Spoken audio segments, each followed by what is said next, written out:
Todo lo que vemos actualmente, las cámaras, los móviles, los computadores, son creaciones humanas. No salimos a descubrir lo que hay afuera como algo desconocido para investigar lo que es, sino que la pregunta que hacemos más que ir a buscar y descubrir lo desconocido es ¿hasta qué punto podemos llegar?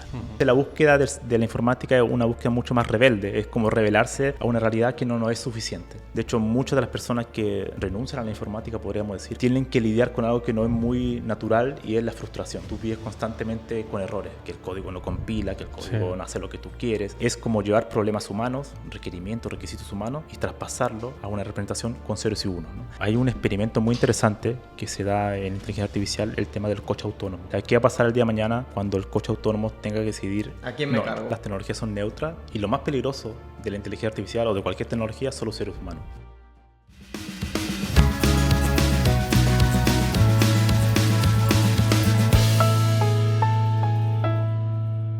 Muy buenas a todos y bienvenidos a un nuevo episodio de Planta Cero by Balais.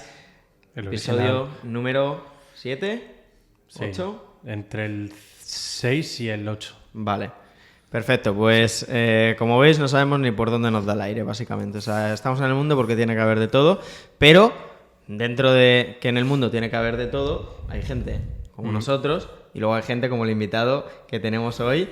Bienvenido, Camilo Chacón. Bueno, ¿verdad? Realmente para mí es un gusto, es un privilegio estar aquí. Yo he visto sus programas previamente, Muchas así que gracias. bueno, realmente le quiero felicitar, de hecho, porque son bastante variopintos, ¿no? Hay entrevistados de todo tipo de temas, así que bueno, cuando me invitaron dije... Lo intentamos. Genial. Tratamos de que dentro de una línea, ¿no? Porque al final pues estamos en el marco de pues quizás más emprendimiento, quizás más startup, quizás tecnológico, blockchain, inversión también, real estate, un poco combinando lo que sería este conglomerado que termina siendo Balais. Y hoy estás aquí porque vamos a tocar pues más la parte profunda a nivel técnico, a nivel informática, a nivel qué es lo que está por venir, porque hablamos mucho de IA y sí que es cierto que llevamos unos cuantos episodios que hemos hablado de IA, pero hemos hablado de IA en una parte más superficial, por así decirlo, ¿no? De, oye, pues qué cosas se están pudiendo hacer y qué chulo y qué cambios puede traer a la sociedad, pero creo que en el día de hoy contigo vamos a hablar un poco más en profundidad, tanto a nivel tecnológico como a nivel más social o filosófico. Tú me has dicho más por la parte de humanidades, por así decirlo, de cómo impacta realmente toda esta tecnología en la sociedad, en cómo cambiamos como cultura incluso quizás, ¿no? Entonces, bueno, te dejo que te presentes tú mismo, que nos cuentes un poco lo que haces. Ya he dicho su nombre, Camilo Chacón, pero la presentación oficial la dejo en tus manos porque lo primero, ¿sabes por qué hago siempre esto? Lo primero por no cagarla. Sí. Y lo segundo... Me pasa, y lo segundo porque realmente nadie se va a describir y nadie se va a presentar mejor que uno mismo, ¿no? Claro. O debería ser así. Bueno, de nuevo, muchísimas gracias por la invitación. Mi nombre es Camilo Chacón Sartori. Bueno, yo me declaro como un informático que escribe, he publicado algunos libros, que es un informático también que investiga en inteligencia artificial, estoy haciendo un doctorado en inteligencia artificial, en los aspectos más técnicos, como bien tú dijiste. Y también me declaro como una persona que le gusta compartir su conocimiento, es decir, a través de newsletter, a través de un podcast, a través de las redes sociales. Así que todo lo que es la informática no me es indiferente, podríamos decir.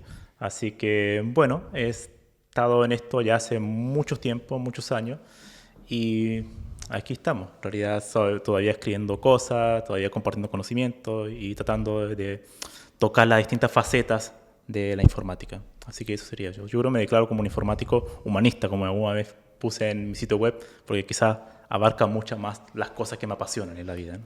Y haciendo un poco recapitulación, entonces, ¿dónde empieza todo? ¿Dónde empieza Camilo, el informático humanista? Bueno, yo creo que surge en mi casa ya hace mucho tiempo atrás. Yo soy chileno y mis padres tuvieron la buena idea, o la mala idea quizás, de arreglarme un ordenador. Bueno, a los 10 años, a los 10 años. Y ahí descubrí un mundo de posibilidades, un mundo de que la informática era algo especial, era algo que me permitía acceder a un mundo digital y que las posibilidades eran casi ilimitadas, podríamos decir. Y por otro lado también surge en mi casa, en mi familia, cuando me empezaron a regalar libros. Es decir, todo lo que es la cultura, los libros, las artes, la escritura. Te hacían buenos regalos, ¿eh? Sí, O sea, exactamente. estaban bien tirados, ¿eh? Y de hecho, debo decir también y aprovechar de agradecer también a mis padres. Bueno, mi madre solamente está viva actualmente. Y es que ellos nunca fueron una persona que fueran lectores. Tampoco estaban muy instruidos, no tuvieron la posibilidad de estudiar. Pero sí sabían algo que era muy importante, que era qué cosas eran importantes en la vida para la gente que ellos apreciaban. Es decir, me regalaban libros sin que ellos se hayan beneficiado de leer libros. Entonces eso para mí es un doble mérito, en el sentido de que tú puedas ver más allá de manera Sí, intuitiva. porque es fácil inculcarle a tu hijo algo que tú mismo haces, Exactamente. pero que no lo has experimentado porque Claro. no has podido, por lo que fuese, y decir, pero sé que con esto le voy a Exactamente. sumar, ¿no? Le voy a aportar mucho. Exactamente. Claro, si yo tuviera un hijo que no tengo, le puedo decir, mira, el conocimiento te ayuda a esto, el estudio, el esfuerzo, etcétera. Lo sabes Claro. porque has vivido los beneficios, los has podido experimentar, pero ellos no, ¿no? Entonces, eso profundamente cambió mi vida y enriqueció la parte digital a través de la parte analógica, ¿no? Que era todo ese tipo de cosas. Así que así partió un poco mi vida. Y también nunca me alejé de las partes de las humanidades, ¿no? A través de la escritura. A mí me encanta escribir, soy también un gran lector y también nunca he querido alejarme de la divulgación de aspectos técnicos y sobre todo de aspectos filosóficos de informática que no es tan común, al menos en habla hispana, ¿no? Pero que tiene bastante sentido, ¿no? Porque al final, pues toda esta tecnología que va llegando, podemos hablar de la parte informática, podemos hablar de internet, IA, Sí. todo lo que viene pisando fuerte, pero como que se deja un poco atrás esa parte más filosófica de, oye, que la sociedad ha cambiado en 20 años una pasada y que la manera de pensar, incluso las divagaciones filosóficas que se podían hacer hace 50 años ya nada tienen que ver con las que se pueden hacer hoy porque es todo tan distinto, ¿no? Entonces, Sí. ¿cómo lo enfocas tú eso que vas, digamos, cuál es tu foco en la parte más humanística, más... Yo creo que habría que quizás comenzar explicando qué es la informática y cómo la diferenciamos de otras áreas del conocimiento. Una de las cosas que diferencia a la informática, a los informáticos, comparado con un físico, por ejemplo, o con un biólogo o con un químico, es que los científicos naturales tratan de descubrir cómo funciona el universo, o sea, cómo funciona el mundo. Hay algo que está oculto y salen ellos a investigarlo. Entonces de ahí surgen teorías que tratan de explicar mejor cómo se mueven los planetas, cómo surgen las cosas, la vida, ¿no? Pero la informática tiene algo que a mí me cautivó desde niño, que es una pregunta al revés. Porque la informática, todo lo que vemos actualmente, las cámaras, los móviles, los computadores, son creaciones humanas. Fueron creados por seres humanos. No salimos a descubrir lo que hay afuera como algo desconocido para investigar lo que es. Sino que la pregunta que hacemos más que ir a buscar y descubrir lo desconocido es hasta qué punto podemos llegar. ¿No?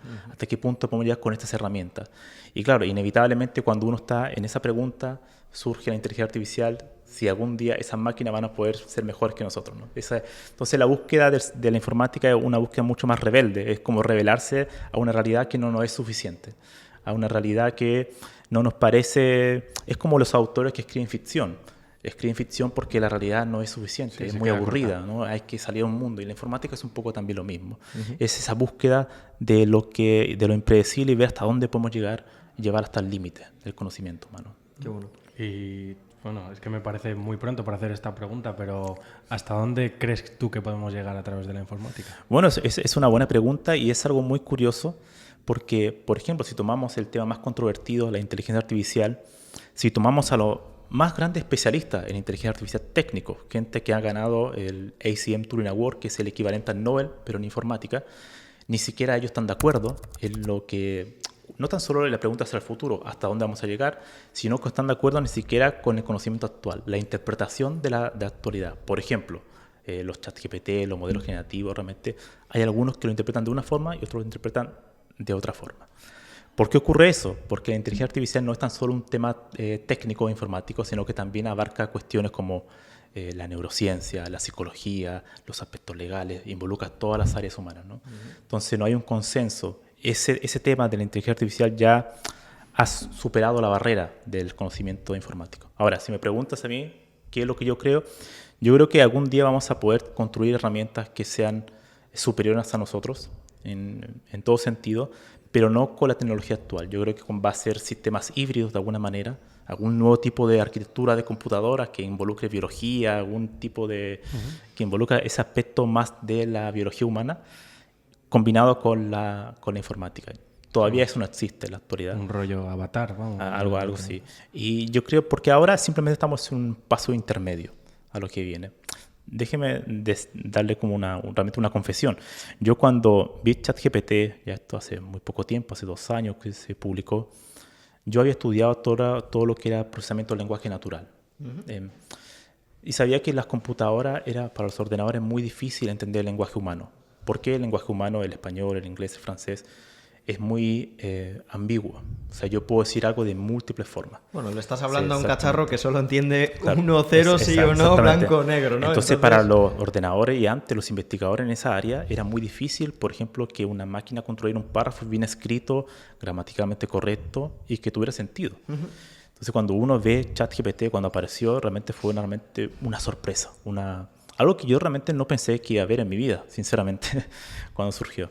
Fue realmente algo tan fascinante que actualmente estoy escribiendo un libro sobre eso, cómo los modelos generativos que generan texto como ChatGPT van a influir en la escritura humana, ¿no? Cómo va a influir el arte de escribir. Entonces, esas son cosas que yo no pensaba que iban a ocurrir.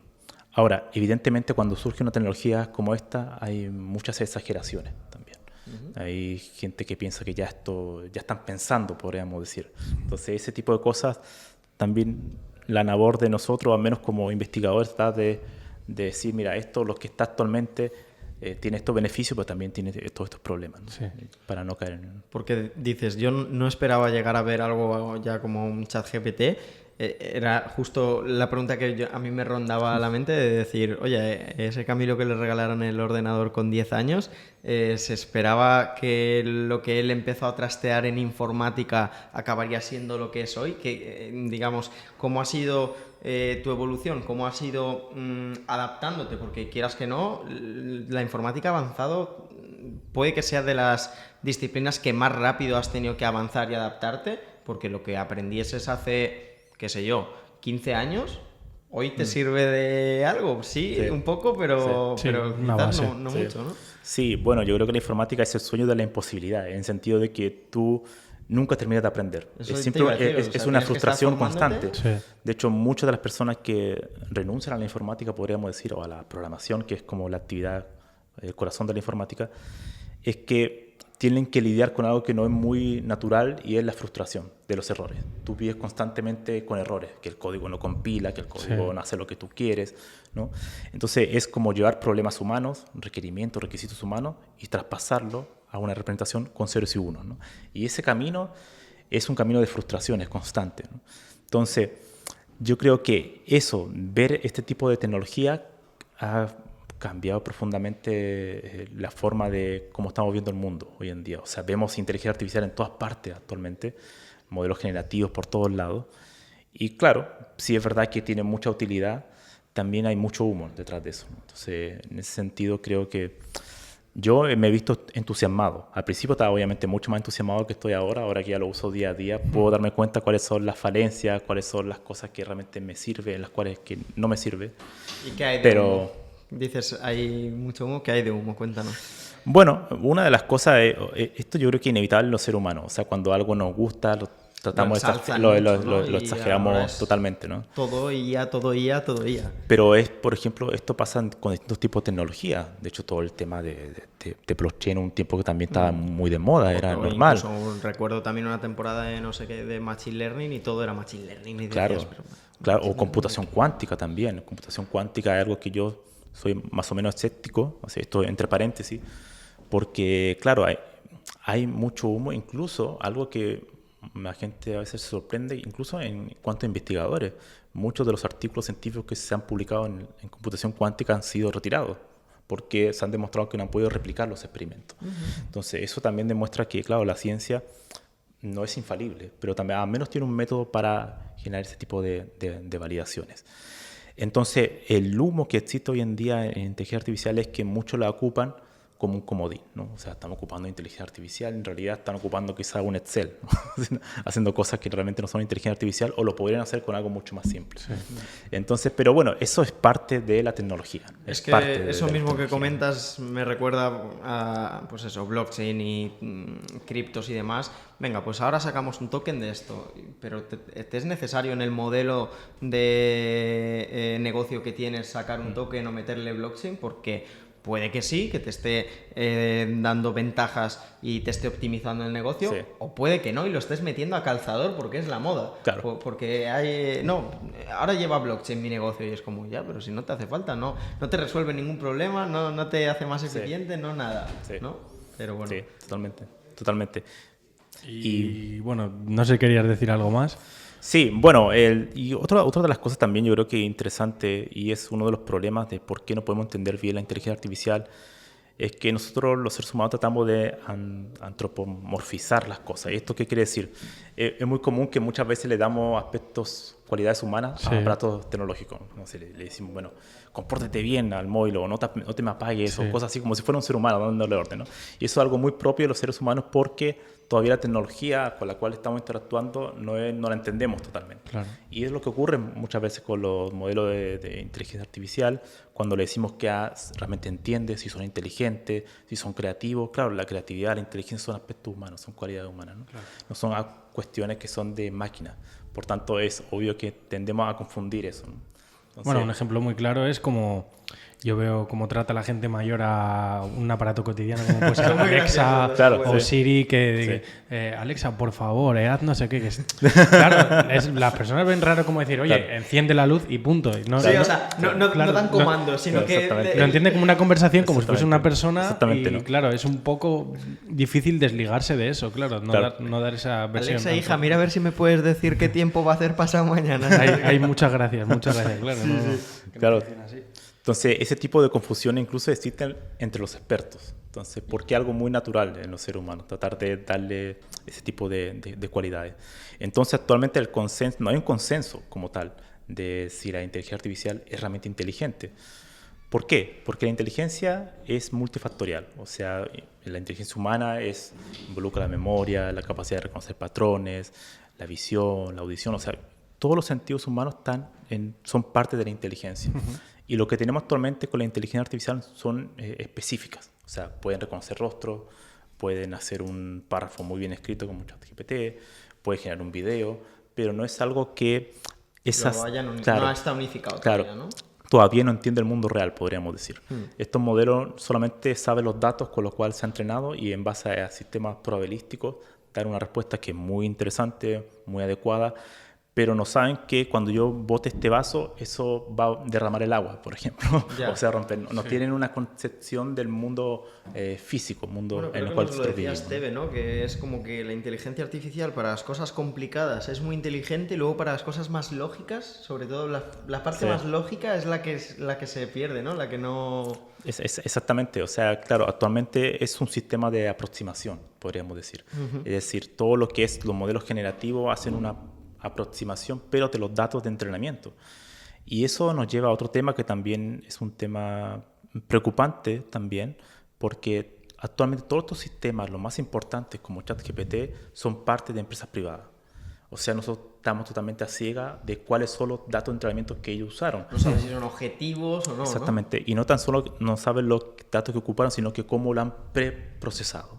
O sea, cuán han seleccionado, cómo lo han limpiado, todo ese tema de mover información de un lado a otro, que es la parte clave de esos modelos, no sabemos. Por tanto, como son empresas privadas, son realmente ahora cajas negras. Y actualmente los artículos científicos que se están realizando, lo que hacen es como una ingeniería inversa. Empiezan a probar estos modelos, empiezan a tratar de entenderlo de manera inversa, a ver cómo funciona, porque esa información es privada, ¿no? Entonces eso evidentemente puede... hacer retroceder o hacer más lenta la investigación científica en estos aspectos. Entonces eso va a tener muchas repercusiones legales en el futuro, hasta qué punto estas empresas pueden llegar, hasta qué punto estas empresas pueden tomar datos que quizás no son legalmente posibles tomar. Por ejemplo, YouTube, los videos, YouTube en su código, sus leyes no prohíbe el uso de que tú descargues esos videos para entrar en un modelo.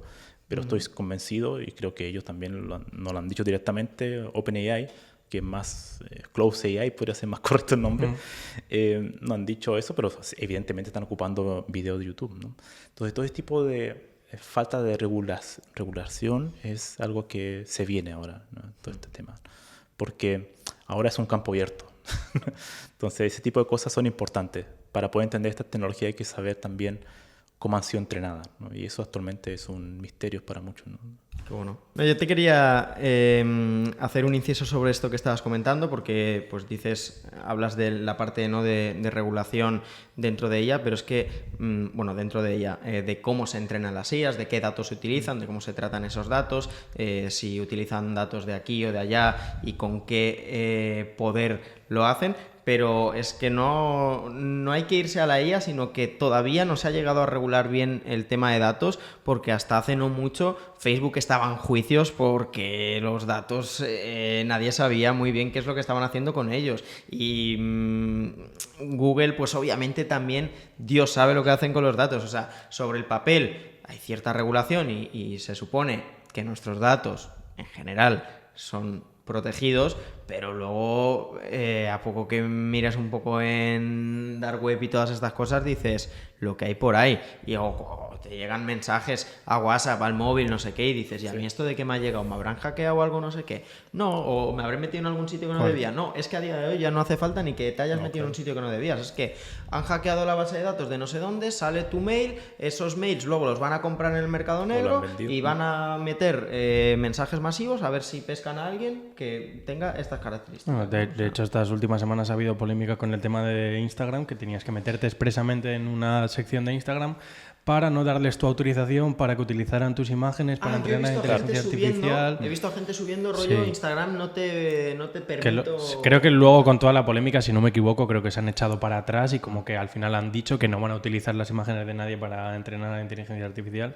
Bueno, ya sabemos cómo funciona esto. Yo creo que una de las cosas que podemos concluir de todo eso es que al final las tecnologías son neutras y lo más peligroso de la inteligencia artificial o de cualquier tecnología son los seres humanos que están detrás. Mira, al final ese es el más peligroso de todos, es la inteligencia humana, ¿no? Las personas que están detrás de este tipo de empresas. Y también decir que como las tecnologías son neutras, eso también influye mucho en cómo tú puedes, por ejemplo, una de las cosas que la gente a veces no se ha dado cuenta es que cuando tú abres una aplicación como Instagram, como Twitter o X, están diseñadas desde su interfaz hasta la parte del código para que sea adictiva, para que tú pases mucho más tiempo ahí. O sea, esto fue diseñado por investigadores, esto no es casualidad que el botón esté en tal esquina, que tenga tal color, que tenga tal tamaño, eso está hecho, diseñado para que tú pases muchas horas detrás. Entonces, hay muchas horas detrás. Sí, hay gente muy lista que ha trabajado en ese tema y así en múltiples cosas. Ahora, por ejemplo, se viene todo lo que es integrar estos modelos generativos dentro ya a nivel de sistema operativo, o sea, a través de Windows, a través de iOS. O sea, ya no tan solo van a poder rastrear lo que uno hace, sino que todo lo que escuchan, lo que ven, para poder darte sugerencias. Oye, la integración de Siri con la inteligencia artificial. Una semana o dos que integraban ya ChatGPT con Siri o no sé qué. Claro, exactamente. Entonces ahora va a ser aún mucho más adictivo que antes. Entonces, lo importante es que la gente entienda que cuando ven ese tipo de recomendaciones, cuando ven ese tipo de sugerencias que le están surgiendo a través de su móvil, no es casualidad. No es casualidad, están rastreando. O sea, y eso es muy importante que la gente lo conozca. Y ahí entra un poquito pues tu labor, en cierto modo, también esa parte más, como más dicho, de humanidades, de, oye, que sí, que las redes sociales o que la tecnología muy bien, pero cuidado con ese doble filo, ¿no? De lo que dices, la de horas que te puedes pegar en redes sociales porque están diseñadas para eso, el peligro o bueno, cómo fluyen tus datos por la red sin que tú tengas ningún tipo de control. Eso a nivel, digamos, humanístico, por así decirlo, pues creo que poco a poco cada vez vamos tratando de ser un poco más de responsables con nuestros datos, pero aún así muy poquito, o sea, y te digo, yo veo algo de responsabilidad sobre nuestros datos de hará 2 o 3 años hacia ahora, pero antes nada, exactamente todo el mundo clic y tira, a mí no, que no, pero que tus datos y todo el mundo era como ¿qué más me da? Si no, ¿qué me van a robar? Y es, ya no, si no es que te vayan a robar, no te van a entrar a la cuenta del banco y te la van a dejar a cero. Es mucho más sutil, ¿no? Hay datos mucho más, digamos, sensibles. No hablemos ya de datos pues, financieros, datos médicos, todas estas cosas que el día de mañana pues vamos a ver, porque va a haber una lucha ahí entre la privacidad de los datos por parte a nivel personal, ¿no? Tú vas a querer que tus datos sean privados, pero la empresa que te hace el seguro de vida dirá, bueno, pero a mí me vendría bien saber si este tío ha tenido 4 infartos el último año, ¿no? O sea que, ¿cómo ves tú esto ya desde la parte más humanística, ¿no? Sí, yo creo que muchas personas cuando uno le comenta esos riesgos dicen, pero bueno, yo no soy tan importante, ¿qué me van a ver si al final veo cosas? Claro. Yo no tengo nada que ocultar, ¿no? Sí, yo no hago nada malo. Es que al final lo que hacen ese tipo de tecnología o lo que puede hacer una tecnología es que te puede manipular de manera mucho más sutil. O sea, no tiene que ser algo explícito que tú vayas a afirmar algo, sino que en cómo estás navegando en ciertos lugares, en cómo estás viendo cierta publicidad, en qué hora la estás viendo, en cuestiones políticas también se está dando, ¿no? Entonces, ese tipo de cosas que es una cuestión mucho más implícita, están apareciendo esa imagen en tu cerebro, están quedando guardadas, ¿no? Entonces, eso influye en la forma que tú vas a tomar decisiones en el futuro, ¿no? Entonces, yo creo que lo que se le puede decir a la gente es que sea consciente de eso, que hay sistemas que están haciendo eso, que no es azar, que no es aleatorio y que hay gente detrás haciendo ese tipo de cosas para que tú tomes ciertas decisiones, ¿no? Es una especie de manipulación en cierta medida. Ahora, dejando ese aspecto negativo de la tecnología, yo también soy optimista con la tecnología. En ese sentido, creo que ha sido uno de los grandes aportes de la humanidad. Todo lo que es la informática, la internet ha cambiado realmente nuestra forma de ver el mundo.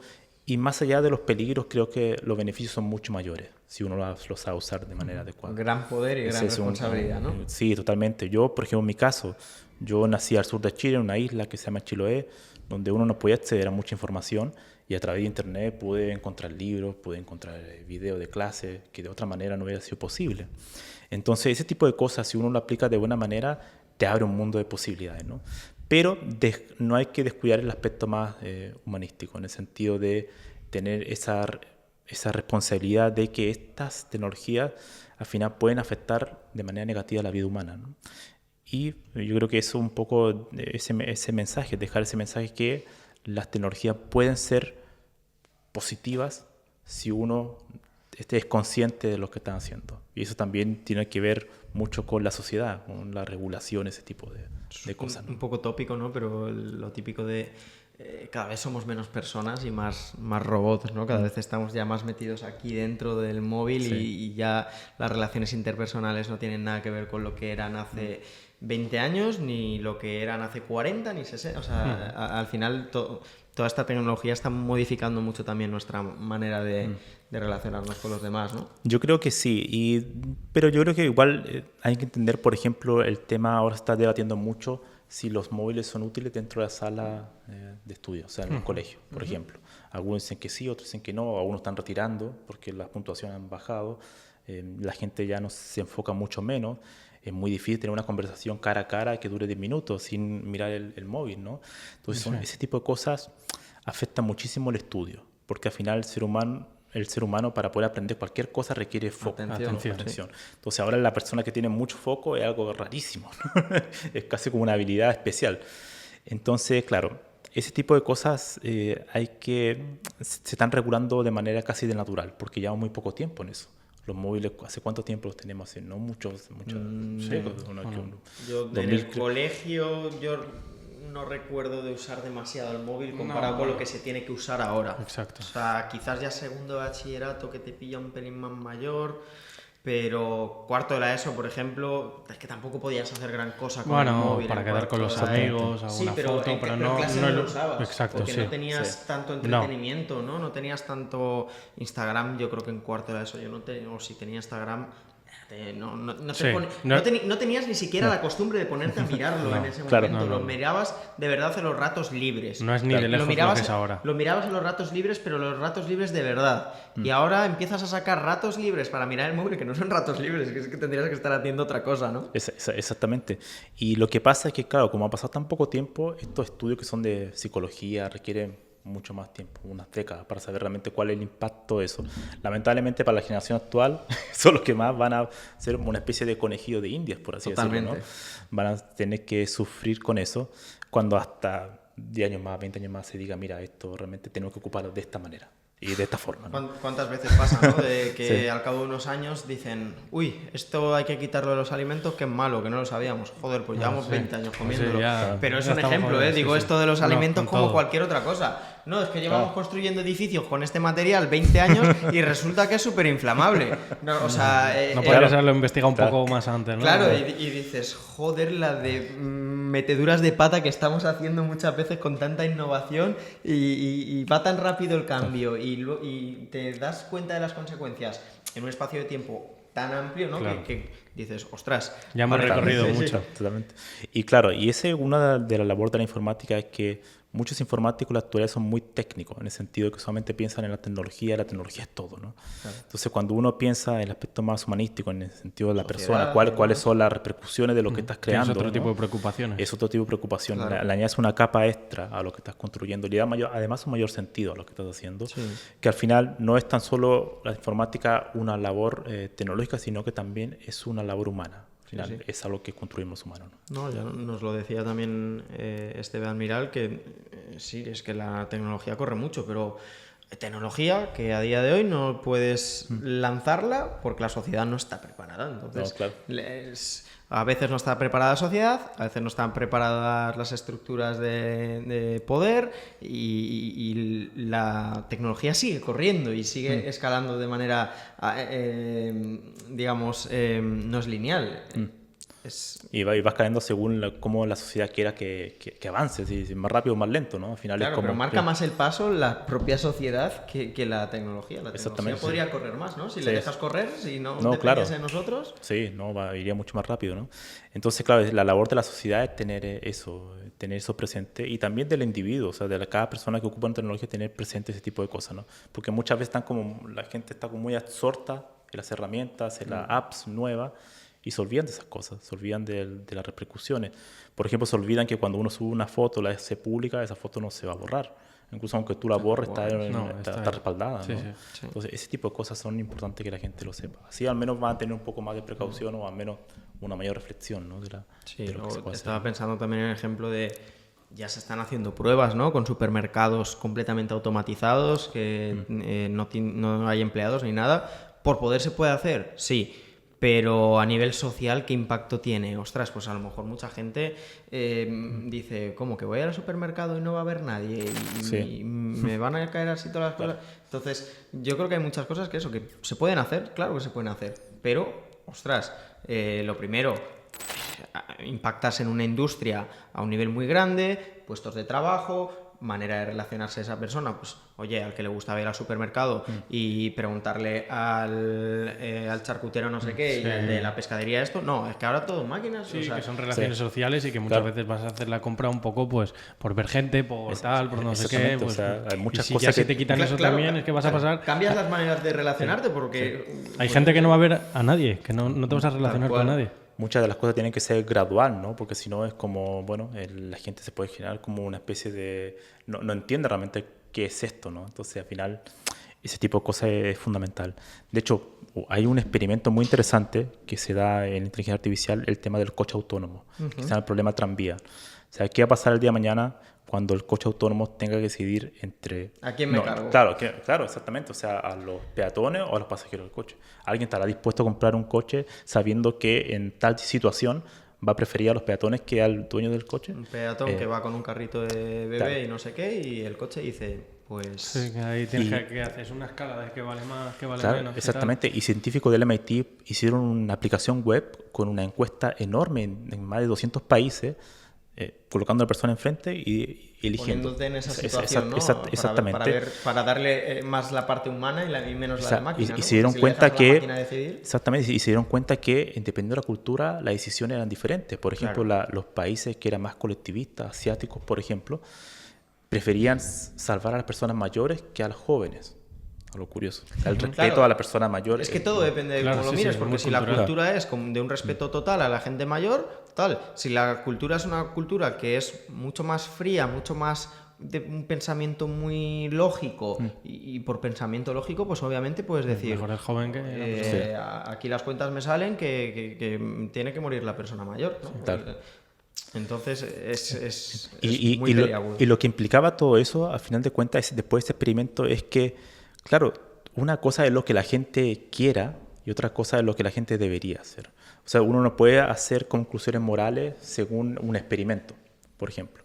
Porque no hace muchos siglos atrás, en Europa, era común ir a ver en la plaza pública ejecuciones. Era como una diversión, como el evento de la semana, ¿no? Y si a veces no había alguien para ejecutar, bueno, le iban a buscar en otro lugar, en otra ciudad, lo traían para acá, ¿no? Era algo muy loco para nosotros, ¿no? Pero si tú le preguntaras a esa gente de ese momento, de esa época, le parecería normal. Entonces, lo que le parece normal a nuestra generación, seguramente en 2 siglos más va a parecer totalmente absurdo. Por ejemplo, estos tipos comían, no sé, carne animal. O sea, quizás en 2 siglos más eso va a ser totalmente absurdo. Va a haber algo que lo genere, ¿no? De manera automática. Cosas así, ¿no? Entonces, las cuestiones morales es muy difícil sacar conclusiones en base a experimentos, ¿no? Entonces, eso genera mucha complejidad, ¿no? Totalmente. Bueno, yo creo que vamos a ir terminando, pero antes de terminar y de pasar a nuestra parte favorita, que son las dinámicas, yo quería saber dónde está exactamente tu foco ahora mismo. ¿Dónde estás dedicando la mayoría de tu tiempo? ¿Qué es lo más importante para ti ahora mismo? ¿Qué es lo que te quita el sueño? Que dices, hostia, mañana me voy a levantar y voy a seguir investigando, mirando esto, porque tal, porque cual. Bueno, por un lado tengo el doctorado, ya estoy en el 3er año. Estoy trabajando en lo que se llaman algoritmos de aproximación combinados con modelos generativos. Básicamente lo que hace esto es cómo resolver problemas. Hay un ejemplo muy básico. Si tú estás en Barcelona, por ejemplo, en 2 puntos de Barcelona, en distintos lados, tú quisieras saber cuál es el camino más corto de llegar a un lugar, ¿no? Pero si yo hiciera la pregunta contraria, ¿cuántos caminos posibles hay para llegar de un punto a otro? Sería mucho más difícil, o sea, hay muchas combinaciones posibles. Bueno, ese sistema de combinaciones es lo que trato de investigar a través de algoritmos e implementaciones, ¿no? A nivel de código. O sea, es un área mucho más técnica. Y eso es mi foco actual. Y el otro aspecto es la escritura de libros, que es algo que realmente me lleva bastante tiempo y lo trato de combinar con el doctorado, que es más la divulgación, libros de ensayo. Por ejemplo, ahora estoy escribiendo un libro que trata sobre cómo la escritura humana va a verse afectada por la escritura generativa, podríamos decir, por los ChatGPT, por ejemplo. Cómo la labor del escritor va a verse afectada en el futuro, ¿no? Entonces, ese tipo de cosas son las que estoy ya totalmente abocado. Un aspecto muy técnico, ¿no? del doctorado y el otro aspecto más divulgativo, ¿no? Es que ese tema tampoco lo hemos tocado y justo lo hablábamos un poquito antes de empezar el podcast, también toda la parte del arte, ya sea escritura, ya sea pintura... de nuevo volvemos a lo mismo, llega la IA y sabe escribir, y sabe dibujar, y sabe hacer vídeos, entonces puede hacer diseño gráfico, puede hacer cine, puede hacer novelas. ¿Cómo crees que vamos a conseguir diferenciar? ¿Crees que se va a conseguir poder diferenciar lo que está escrito por una IA de lo que está escrito por una persona? Yo creo que en realidad la creatividad humana tiene algo que es muy peculiar, que es muy difícil de automatizar a través de estos sistemas. Y es que la IA solamente puede generar contenido de lo que ya conoce, ¿no? Y el ser humano tiene la cualidad de conectar puntos que no son quizás muy, como podríamos decir, muy cercanos, ¿no? O sea, totalmente cosas que son descabelladas, puedes crear una nueva combinación. Entonces, cuando uno ve a un escritor de un premio Nobel, por ejemplo, es muy difícil crear otro a través de una IA. Porque eso, las técnicas que él inventó no se habían visto antes. No es un modelo probabilístico, ¿no? Entonces, yo creo que van a ser grandes asistentes que te van a poder ayudar, por ejemplo, en la escritura, a detectar errores. De hecho, hoy en día ya ChatGPT funciona muy bien para eso. Tú le pasas un párrafo y le preguntas cuáles son las figuras retóricas que encuentras. Y te dice, mira, hay una metáfora aquí, hay una anáfora acá, una analogía aquí. Ese tipo de cosas para un escritor es bastante útil. O te dice cosas, mira, en este párrafo la transición fue demasiado brusca, podrías cambiar esta palabra, esta la repiten muchas veces. Bueno, esa especie de coautor, podríamos decir, de inteligencia artificial, yo creo que es lo que se viene. No tan solo la escritura, sino que en muchos aspectos como la fotografía, la música. No creo que lo reemplace, pero sí va a ser un asistente. Al final, ¿no? Es como una optimización de procesos. Exactamente, también. O sea, va a optimizar, podríamos decir, la creatividad humana, ¿no? O sea, si tú lo aprendes a usar bien, va a ser realmente útil. Ahora, si la ocupas solamente para generarte todo, o sea, el texto, el audio, la imagen, claro, ahí se pierden muchas cosas y, claro, no... Que ya se está haciendo, ¿eh? Yo conozco, ahora ya hay ciertos modelos de negocio, yo conozco gente que está haciendo libros con inteligencia artificial y los vende por Amazon y facturan, ¿eh? O sea, tiran un montón de libros. Claro. Sacan 500 libros, hay 480 que son una mierda, pero 20 por lo que sea empiezan a funcionar. Al final el gasto es mínimo. Tienes a una inteligencia artificial haciendo libros, los pones en Amazon, los pones en digital y cuando ves el digital que lo pega, lo pasas y lo haces físico y le das un poco más de bombo a ese libro. Claro. O sea... Pero el problema de eso es que, claro, sí es verdad que esa persona podría ganar dinero con eso, o sea, por cantidad, ¿no? El tema es que no va a tener una de las cosas que nos hace muy humanos, que es el consenso. Es decir, que alguien importante o un grupo de personas te validen, ¿no? Que es algo muy importante para que diga, esta persona es realmente un buen escritor. No es realmente un buen escritor porque lo sea, sino porque hay mucha gente importante que dijo que lo era, ¿no? Pero tú no crees que va a haber ya incluso... Tú imagínate que yo encuentro la manera de, con la IA y demás, hacer una narrativa de libro, porque a lo mejor yo no soy un buen escritor, pero lo que sueño mola mucho y digo, le voy a contar mis sueños a la IA y a ver si me hace un libro. Y entonces yo soy un escritor de mierda, pero tengo unos sueños que son auténticas fumadas y entonces la IA me acaba haciendo unos libros buenísimos. Lo peto, soy un escritor reconocido. Y luego en verdad soy una farsa, por así decirlo, ¿no? Bueno, yo creo que puede llegar a pasar algo de ese podría estilo. ser, pero volvemos a lo mismo, ¿no? O sea, que realmente un buen escritor son los que crean historias que no se han visto previamente, ¿no? Que han, por así decirlo, cambiado el paradigma, ¿no? Claro, pero tú imagínate que yo le cuento cosas que sueño, o sea, son cosas así muy tal, y le digo, oye, pues hoy he soñado esto, ¿crees que podríamos hacer un libro basado en esto? El personaje sería yo, que estaba haciendo no sé cuánto, en un mundo que pasa no sé qué y no sé cuánto. O sea, al final te puede llegar a crear un libro, pero tú no eres escritor. Sí, pero bueno, ahí es lo que decías un poco, también la diferenciación será la manera de escribir ese libro, que al final la inteligencia artificial solo podrá... No es tan solo un tema de hecho, los grandes escritores no es tan solo un tema de contenido, ¿no? Sino que también de la forma, ¿no? Esa forma de estructurar el lenguaje, ¿no? De cada escritor, si tú tomas los escritores grandes, tienen su forma de escribir muy diferente. Hay escritores que sin que te digan que esto es de fulanito, ya te lo puedes oler, ¿no? Claro. O por ejemplo, un Borges, ¿no? Que es un escritor muy característico porque su forma de escribir es muy inglesa, pero en español, ¿no? Entonces, esa forma de escribir muy única de él, cuando alguien lo replica, es como, bueno, esto no tiene sentido, ¿no? Es como una imitación, ¿no? Claro. Entonces, pero antes de Borges no había nada como un estilo parecido al de él, ¿no? Entonces, eso es muy difícil que una IA hoy lo haga porque solamente se basa en su dato de entrenamiento y las combinaciones de su dato de entrenamiento.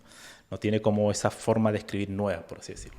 Pero quién sabe, quizás en el hasta futuro dónde podemos llegar, ahí están los límites. Bueno, cerramos el podcast con lo que lo abríamos, que era lo que tiene la informática, es ese ahínco de ¿qué más puedo hacer? ¿Dónde más puedo llegar? ¿Cuál es el límite? Y nunca se encuentra el límite.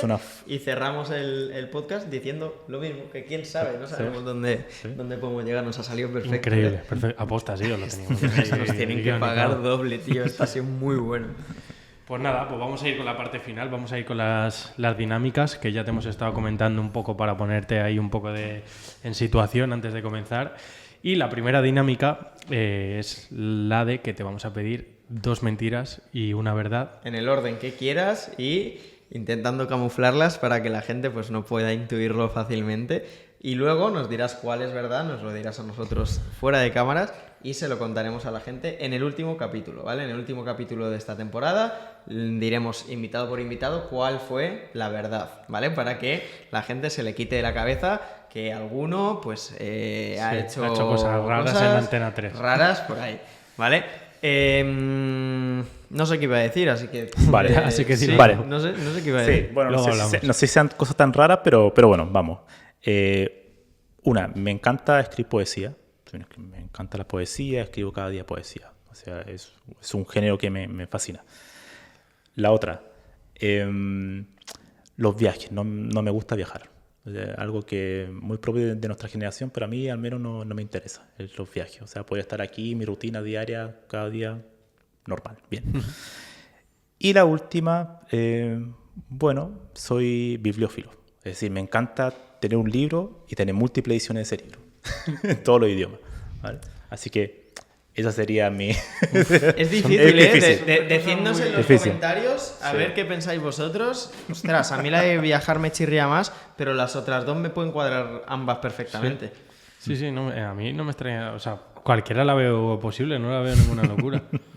Bueno, Tú eres un poco poeta a veces también, ¿no? Yo sí que yo escribo poesía. Sí, las rimas las manejas. Muy bien, segunda dinámica, ya te hemos comentado. Nos ha dejado una pregunta votando el anterior invitado, Alex, que nos preguntaba ¿cómo crees que va a evolucionar con el paso de los años la parte de gestión de recursos humanos, tanto a la hora de seleccionar personal como a la hora de gestionar el personal una vez está dentro de una empresa? ¿Vale? O sea, con Alex hemos estado hablando también pues, de IA y de cómo toda la tecnología...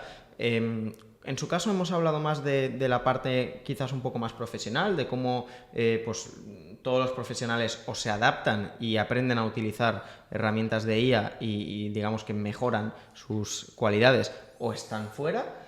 En base a todo esto, ¿cómo crees que va a impactar por el lado de recursos humanos, selección de personal y luego gestión de este personal dentro de una empresa? Es una pregunta muy, muy concisa, pero bueno, te la dejo ahí a ver cómo me la resuelves. Sí, bueno, primero es que los recursos humanos siempre ha estado, sobre todo en informática, ¿no? Que es lo que más conozco, siempre ha habido muchas críticas porque no se detecta muy bien cuál es el perfil adecuado para ciertas tareas, ¿no? Esto es típico, este meme, ¿no? Que te piden una tecnología, 10 años de experiencia en tal tecnología y salió ayer, ¿no? Estas cosas. Entonces, claro, yo creo que la inteligencia artificial, de hecho creo que ya hay algunas empresas que están ocupando modelos generativos para hacer ese tipo de cosas, va a venir a solventar ese tipo de problemas, ¿no? Sobre todo en el aspecto informático. Evitar que... La idea general es tratar de buscar una empresa que tiene un problema, una problemática y que te dé el mejor perfil, ¿no? Así que yo creo que ya en menos de un año o incluso en 3 años van a ver eso ser automatizado, ¿no? Pero hacer una automatización híbrida, yo creo. En el sentido de haber un sistema que te va a dar recomendación automática según el historial del candidato y va a haber una persona humana que va a tener que decidir. Siempre, en la mayoría de procesos, por mucho que la inteligencia artificial te facilite o incluso tal, siempre tiene que haber una parte de supervisión humana en muchos procesos. Sobre todo en esta etapa que está realmente comenzando, ¿no? Bueno, todo este y tema, por algo se llama también recursos humanos, ¿no? Porque tienen que estar los humanos ya, ahí. si le quitamos la parte humana... Exactamente. Si lo automatizamos demasiado. Y por el lado de gestión, esto yo creo que sería más por el lado de la selección. Por el lado de gestión, el gestionar luego... más que un equipo, el gestionar la carrera profesional de una persona dentro de la empresa y de cómo se siente y de que esté a gusto y demás, ¿crees que puede tener algún impacto las nuevas tecnologías? ¿Cómo lo ves? Sí, bueno, yo creo que en cuanto a la gestión, yo creo que depende mucho cuánto tú estés dispuesto a entregar tus datos, ¿no? Porque al final ese tipo de cosas, cuáles son por ejemplo, el camino de tu carrera profesional, cómo vas a ir creciendo dentro de una empresa, tiene que haber información de cómo son las tareas que tú estás realizando día a día para saber más o menos predecir cuál puede ser tu mejor camino, ¿no? Yo ahí tengo ciertas dudas si realmente eso sea realmente buena idea, que se puede hacer, evidentemente. Pero quizás el camino es justo lo que comentas, de monitorizar las tareas que vas haciendo y que tienes que ir haciendo y tratar de meter una capa de tecnología o de IA, las cuales en base a cómo has ido creciendo a lo largo de la empresa pueda detectar incluso oye, pues a lo mejor tienes a un tío en un departamento que lo hace bien y que te cumple con lo que toca, pero justo estás buscando a alguien para otro departamento y detectando la trayectoria de este perfil, ya tienes a alguien que si lo reconviertes, como si reconviertes un extremo a lateral y viceversa, ha pasado. como Marcelo, pero es que soy imbécil, perdóname. Pero quizás puede llegar a detectar talento dentro de la empresa, podría ser. Podría ser, depende en cómo lo uses. El problema de eso es que si estamos optimizando, la optimización puede deshumanizar, ¿no? O sea, si optimizas mucho, al final te sientes como un robot, ¿no? Te sientes como un ser humano. O sea, son cosas como muy cuantificables, ¿no? Pero que también necesitas de esa parte humana de a lo mejor una persona no está haciendo ciertos objetivos cuantificables, pero hay otras cosas que no son cuantificables, que son más abstractas, pero que tú puedes percibir de una persona, como puede ser motivación, como puede ser emoción. Y es normal que hay veces que yo creo que a todos nos ha pasado que hay meses que estamos mal, o sea, simplemente que no estamos rindiendo bien porque tenemos problemas personales cosas externas. o cosas aleatorias, la vida es muy azarosa, ¿no? Entonces, ese tipo de cosas, meterlo en una máquina hay que hacerlo, pero quizás de manera muy prudente, ¿no? De manera muy gradual, ¿no? O sea, que concluimos que recursos humanos tiene el nombre bien puesto y tiene que seguir siendo recursos humanos. Si se utiliza algo de tecnología, vale un poquito, pero no demasiada, ¿no? Exactamente, sí. Pues en principio esto sería todo, ¿no? Espero que hayas estado a gusto. Muchísimas gracias, la pasé muy bien, el tiempo pasó volando, así que cuando pasa volando el tiempo es porque realmente... Se nos hace corto siempre, es una lástima, sobre todo con temas tan amplios, ¿no? Por eso escribes libros, porque tienes ahí para explayarte y para divagar. Así que nada, un placer haberte tenido por aquí. Muchas gracias por venir. Si has estado a gusto, pues esperamos verte de nuevo y que nos cuentes cosas nuevas, que nos digas, pues ya terminé el doctorado y ahora estoy haciendo esto otro y demás. Totalmente. Muy así bien. que no, muchísimas gracias por la invitación, la pasé súper bien. Así que, pues nada, gracias. os leemos por los comentarios, dejad un like, suscribiros, a ver cuál es la verdad, cuáles son las mentiras y nos vemos en próximos episodios. Correcto. Chao, chao. Hasta luego. Chao.